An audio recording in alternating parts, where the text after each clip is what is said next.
How you doing out there? I want to drop one of my prison stories on you, okay? Jailhouse story. Now, I was in FCI Petersburg. That's Federal Correctional Institution Petersburg. And like me, I was always one of the guys, I just wanted people to leave me alone. So I just stayed in my word. I stayed in the Bible. I talked to people about positive stuff. I did what my job was. I used to cornrow hair for a couple dollars while I was down. That was my little income. I would just cornrow folks' hair, put all the designs in it. Some stuff my grandma taught me when I was little. And then when the brothers had the locks, I would, twist their locks and do what they call those little barrel rolls going back, where you go over 3 times and over 3 times, over 3 times that way, over 3 times, and make the locks, design them and twist the roots down. That was a little hustle. It was a little jailhouse hustle, but most of my time was spent mostly by myself. I would walk the track. I would go running about 6 miles. But this particular story right here, this is how God had me so twisted. I was one of those, you call it a jailhouse preacher. Everything, when you came to me, I'm gonna hit you with the word, with something. Because I know that the word is gonna allow me to use the spirit of discernment and figure out why are you coming to me? Like, what's going on? And so one day, this is about Red. It was a guy named Red, light-skinned dude. He was from out either Chesapeake or Virginia Beach, Virginia. He was in the cell beside me. Well, not beside me. He was in the cell. He was in the cell with Panama. I just met Panama in Miami not too long ago. Went down and kicked it with him. But he was in the cell with Panama. So it was about 4, 5 cells over. Fishbowl. It was 4 cells this way. No, 3 cells this way. A fish tank or fishbowl, which is a TV room that they decided to put bunk beds in because they didn't have enough room. So it was like 8 people sleeping in the TV room and no privacy. It was just all glass around it. So we called it a fishbowl or a fish tank. Then Panama was in that corner cell and Red. So I would always just be in the word, chilling, positive dude. And I was sitting there down in Petersburg. When you come in the building, you got to step down to go to the cells, or you to step up, like sort of like a split foyer model of a home. So I was over there reading my Bible. And when they called count, it was like count time. Everybody get in the cells. So you got to go to your cell within a couple minutes. As soon as they call count, you got to start moving towards the cell. And as I was going to the cell, Red was like, "Yo, Thurston." And I was like, "What's up, Red?" He had locks, long locks down past his shoulders, down his back. He was about 6 foot, 6'2" maybe. Skinny though, but looked like he was a baller, real athletic. So it was like, "Yo, Thurston, when count clear, I'm gonna come over there and holler at you." Now, mind you, I was reading my Bible. I was reading my Bible when he said, "Hey, Thurston, when count clear, I gotta holler at you. I'm gonna come over there and holler at you and catch you in the cell." So I was like, bet. They talk about this stinking thinking, how your mind always falls to some craziness.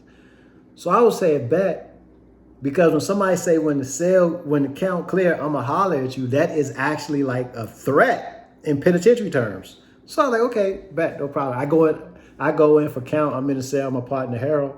I still talk to Harold today too. And I started like getting my stuff together, because the guy told me he was gonna come holler at me when count clear. I don't know what I did, what made him want to fight me, but obviously it was an issue. So he was gonna come straighten it. So I respected it. So we go in there. I started getting, because I had a bunch of property, so I had stuff under my mattress, started taking stuff from under my mattress, putting it on the mattress, getting my shoes together, getting everything together. And my cellie was like, "Yo, what's going on?" I was like, "I don't know. Dude told me you're gonna holler at me at the count." He was like, "Oh, snap, what you do?" I was like, "I don't know, but it must be bad."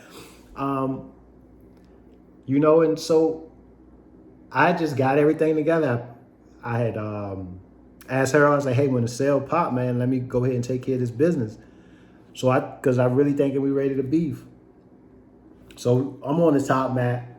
I go under the mattress, put stuff on there, on the mat that I made sure I didn't want to lose. Got my little pictures together, put everything in my locker, locked my locker up, put my clothes in my little laundry bag, had that little situated, separated my property from my celly's property, because when you go to the hole, the officers are going to come and pack your stuff, and you want them to be able to identify and isolate your stuff from your cellmates so you don't lose nothing. So I take it all, put my stuff on the bed, take the Bible that I was reading before I hopped on my bull crap, take the Bible, put it up on my bed too, fold the bed in half so they could just grab it. So when count was clear, by the time they cleared count, I already had my shoes on. So, made sure that the floor was clear, because if it was going to go down, we was just going to handle whatever he wanted to handle, however it worked. So count clear. I get off the top bunk, Harold leave out. I sit down. I had like a little something to sit on, maybe like a little chair or something that I had against the wall. It wasn't no air conditioning there, so we just had fans blowing. So I go in there, man. Well, I sit there, and I hear when somebody's hand got on my door. They touched the door, turned it, and I was just like, Lord, I don't even know what's about to go down. So Red walked in the cell, and he was like, "What's up, Thurston?" I was like, "Nothing, Red." I was like, "What's good?" He said, "Man," he never believed what his brother told me. He said, "Man, I was on the phone before counting. They told me that my grandma died, and I wanted to pray, but I don't know how to pray. So I wanted to know if you can help me figure out how to pray and pray with me." So hold on, rewind this story now. I'm out reading the Bible. Brother say he got to holler at me. I go pack up, ready to fight and hurt this dude. He come into my cell. Now, it's a war going on, right? The Bible talk about that, where Paul talk about those that the things I want to do, the things I want to do, I don't do, and those things that I don't want to do is what I do. I found that there's a war going on. There's good and evil all the time. So the brother was coming to me because he saw something in me that led him to think that I had a proficient prayer life, but my daily walk wasn't right, because as soon as he came and said he wanted to holler at me, I threw God out the window. I took the Bible and tucked it up and rolled it up and was ready to hurt this dude.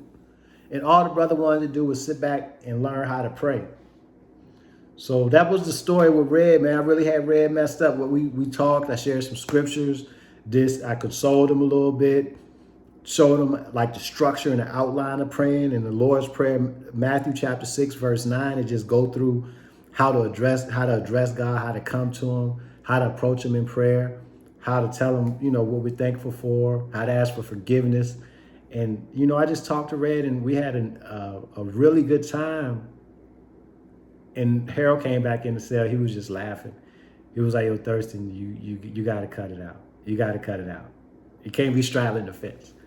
But the prison mentality will get you sometimes. When somebody say, "Yo, I got to holler at you," I'm like, bet. I've been waiting on somebody to holler at me. But thank God that it wasn't like that. And that's the story, man. Brother Red, I don't know if he's home yet, but his grandma passed, and we worked with one another, got to pray and write, and just developed a good relationship, man, because, everybody in there ain't bad. Everybody ain't gangbanging. Everybody ain't gambling. Everybody ain't on the foolishness. So just know that if you have a loved one in there, provide for them. Provide them some literature. Provide them something positive. Send them some pictures. Help them dream about a better day. Send them a Bible, send them a Quran, send them, the final call, whatever they into, support it religiously or faith-based. Just show them some support, man, because we're in there trying to make it right, but we just don't have the tools and don't have the knowledge of what we need. So we just work with the best that we got. And me, I was used to working with D's. So when the brother wanted to holler at me, I was like, okay, we'll work with D's. It wasn't even about that. But that's just a little story. Little jail story I want to drop on you. This channel does not promote violence. We don't promote ignorance. We don't promote none of that dumb stuff that folks talking about. Going to jail, going to prison is not cool. I hope that none of my kids, none of my nieces, nephews, siblings, nobody goes back in incarceration. I want to stop recidivism, work on it, show dudes a different way to make money, a new angle. But y'all, today, tonight, this evening, give me a thumbs up. Give me a thumbs down. It don't matter. But stay heavily motivated, stay humble, and hey, sit down. Peace.